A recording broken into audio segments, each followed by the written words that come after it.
Right, so here we have the DP503 build, and this is the review basically. So basically what I've done with this, obviously as you've seen I've built in it, I've done some B-roll so you can have a look at what it looks like.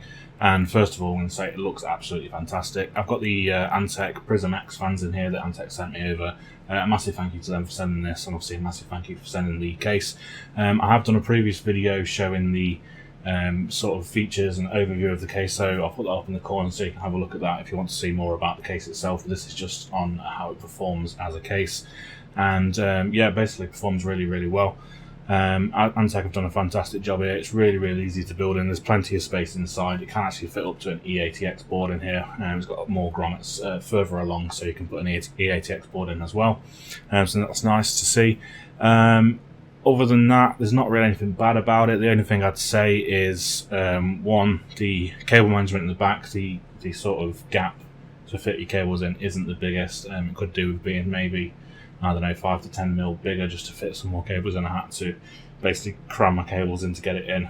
But it depends obviously what you build in and how many cables you've got in there and what your power supply cables are. If you've got custom cables, it'll fit a lot easier, so it's not too much of an issue, but it does fit. It's not a problem, but just bear that in mind. And when the PSU goes in the bottom, if you're using the hard drive cage, it is quite cramped down there. I've removed it for this build because I'm not using any SATA or 3.5 inch HDDs in here, so if you are using that, you might find that the cables get a bit cramped in there when you're trying to work in it. But other than that, I can't see any issues with it whatsoever.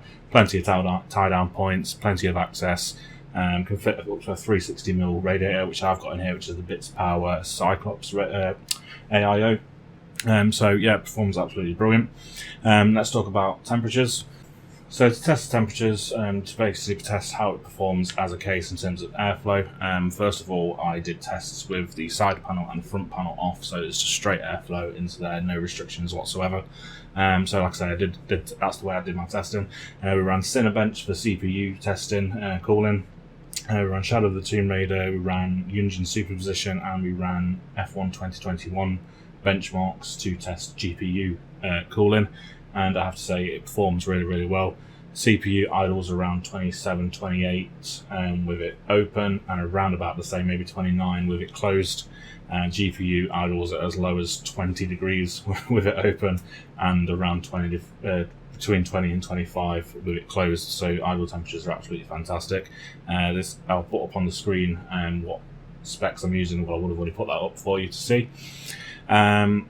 So in terms of the actual temperature testing for benchmarking, we ran Cinebench for 5 minutes multi-core test to see how well it performed, and with the case open we got a maximum of 80 degrees, and with the case closed we got a maximum of 82, so only a 2-degree increase with it closed as to it being open, so really good airflow as you can see.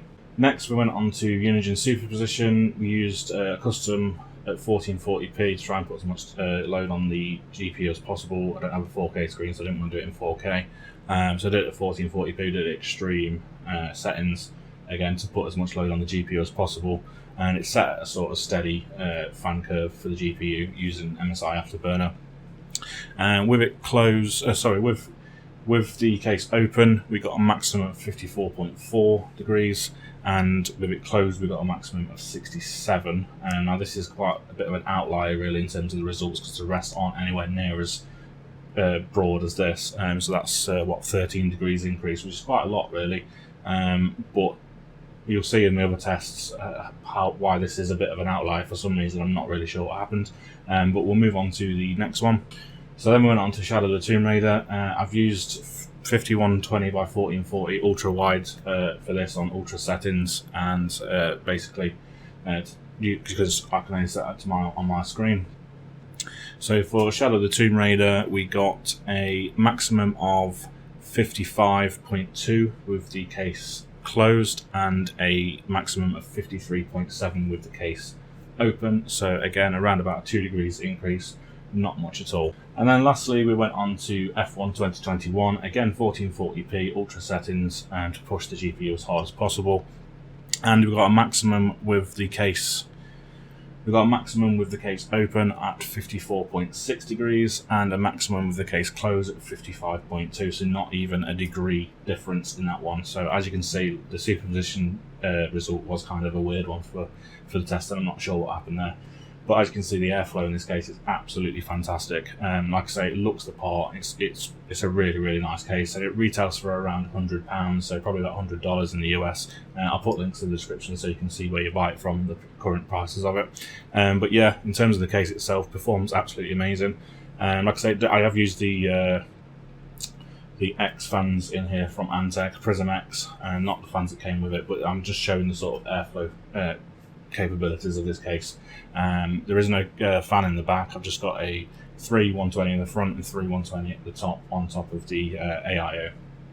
So in terms of the case, I have to say, yeah, absolutely brilliant. If you're looking for a case that looks really unique and different, then I can definitely recommend this. Like I said, it's really easy to build in.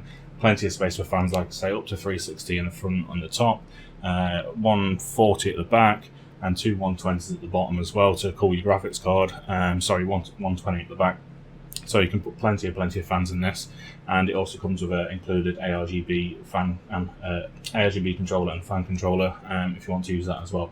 So yeah, in terms of the case itself, absolutely brilliant. Again, massive thank you to Antec for sending this over. If you like this video, please give it a thumbs up. Please don't forget to subscribe and watch some of my other content. If you didn't like it, give it a thumbs down and let me know why in the comments. I'll be happy to hear from you. And I hope you guys will join me in the next video, and I'll see you again soon. Bye bye.